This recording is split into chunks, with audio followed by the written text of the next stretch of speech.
மிதிலையின் விலைமகளிர் ஆடும் பந்துகளும் அவர்களின் உள்ளமும் ஒரு சேரக் கண்ட காட்சி. வணக்கம் நண்பர்களே. கடந்த பாடலில் மிதிலையின் அழகு மங்கையர்கள் மதுவருந்தி களிப்பில் மூழ்கி தங்கள் உணர்வுகளை வெளிப்படுத்தும் தாமரை முகங்களை கண்டோம் அல்லவா? அந்த காட்சிகள் ராமபிரானின் கண்களை விட்டு அகலவில்லை. அந்த அழகிய மிதிலை நகரின் வீதிகளில் ராமனும் இலக்குவனும் விஸ்வாமித்திர மாமுனியும் நடந்து கொண்டிருக்கிறார்கள். அடுத்து அவர்கள் கண்ட காட்சி மேலும் ஆழமானதோர் உண்மையை கம்பர் நமக்கு உணர்த்துவதாக அமைகிறது.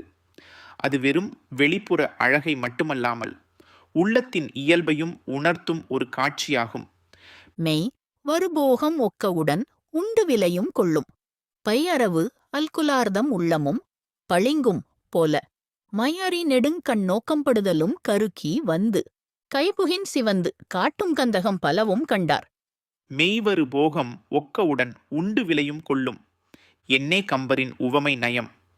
இதோ ராமபிரான் காணும் இன்னொரு வகை மாதர்கள். அவர்கள் வெறும் களிப்பில் திளைப்பவர்கள் மட்டுமல்ல, இவர்கள் மெய்யான உடற்சேர்க்கையால் வரும் இன்பத்தை ஆடவரோடு ஒரு சேர அனுபவிப்பதோடு அதற்கு கூலியும் பெற்றுக்கொள்கிறார்கள். ஆம், பணம் பெற்றுக்கொண்டு இன்பம் நல்கும் விலைமகளிரை பற்றித்தான் கம்பர் இங்கு எடுத்துரைக்கிறார். இந்த வரிகள் அவர்களின் தொழிலின் தன்மையை நாசூக்காக ஆனால் தெளிவாக பதிவு செய்கிறது. பை அரவு அல்குலார்தம், அந்த விலைமகளிரின் அழகை கம்பர் ஒரு தனிப்பட்ட உவமையால் சிறப்பிக்கிறார். பை அரவு அல்குல் படம் எடுத்த பாம்பின் அழகிய பையை போன்ற இடையையும் அல்குல் பகுதியையும் உடையவர்கள் என்று வர்ணிக்கிறார். அவர்களின் தோற்றத்தின் கவர்ச்சியையும் சற்று எச்சரிக்கை உணர்வையும் இந்த உவமைக்குள் கம்பர் புதைத்து விடுகிறார். உள்ளமும் பளிங்கும் போல. இப்போதுதான் கம்பர் தனது மேதாவிலாசத்தை கவித்துவத் திறனை வெளிப்படுத்துகிறார். அந்த விலைமாதர்களின் உள்ளம் எப்படிப்பட்டது தெரியுமா? ஒரு பளிங்கு கல்லை போல. ஆம், தூய்மையான பளிங்கிற்கு என ஒரு தனி நிறம் கிடையாது. எந்த பொருளின் அருகே வைக்கிறோமோ அந்த பொருளின் நிறத்தை அப்படியே பிரதிபலிக்கும் அல்லவா? அதுபோல இந்த விலைமகளிரின் உள்ளமும் தன்னிடம் அன்பு செலுத்தும் ஆண்களிடம் உண்மையான அன்பு இருப்பது போலவே நடித்து அவர்களை மயக்கும். வள்ளுவர் சொல்வது போல, அடுத்தது காட்டும் பளிங்கு போல் நெஞ்சம் கொண்டு சூழ்நிலைக்கு ஏற்ப தங்கள் உணர்வுகளை மாற்றிக்கொள்ளும் உள்ளம் கொண்டவர்கள் அவர்கள். இது வெறும் பெண்களின் உள்ளம் மட்டுமல்ல, மனிதர்களின் அகமனதின் ஒரு பிரதிபலிப்பு. மை அறி நெடுங்கண் நோக்கம் படுதலும் கருகி வந்து கைபுகின் சிவந்து காட்டும் கந்தகம் பலவும் கண்டார். இப்போது கம்பரின் அற்புதமான காட்சி கட்டமைப்பு. அந்த விலைமகளிர் என்ன செய்கிறார்கள் தெரியுமா? பந்தாடுகிறார்கள். ஆம், பந்துகளை வைத்து விளையாடுகிறார்கள். அந்த பந்துகள் எப்படிப்பட்டவை தெரியுமா?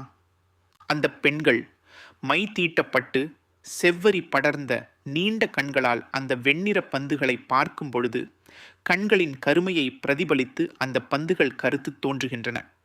பிறகு அந்த பந்துகள் அவர்களது சிவந்த கைகளுக்குள் வரும்போது கைகளின் செந்நிறத்தை பிரதிபலித்து சிவந்து காட்டுகின்றன. இப்படி தங்கள் நிறத்தை மாற்றி காட்டும் பல பந்துகளையும் ராமபிரான் உள்ளிட்ட மூவரும் கண்டார்கள். என்னே கம்பரின் அற்புதமான வர்ணனை. பந்தாடும் பெண்களின் பந்துகளை கொண்டே அந்த பெண்களின் மன இயல்பையும் உள்ளத்தின் நிலையற்ற தன்மையையும் பளிங்கு கல்லை உவமை காட்டி எவ்வளவு அழகாக அதே சமயம் ஆழமாக பதிவு செய்கிறார் கம்பர். இது வெறும் காட்சி அல்ல, ஒரு வாழ்வியல் பாடம். கம்பர் வெறும் மிதிலையின் புற அழகை மட்டுமல்ல, அங்கு உலவும் மனிதர்களின் உள்ளத்து நுட்பங்களையும் நுட்பமாக நமக்கு காட்டுகிறார்.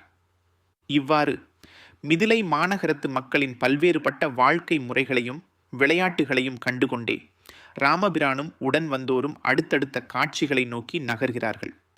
அடுத்த பாடலில் அவர்கள் மேலும் சில பெண்களின் ஆட்டங்களை கண்டுகளிக்க இருக்கிறார்கள்.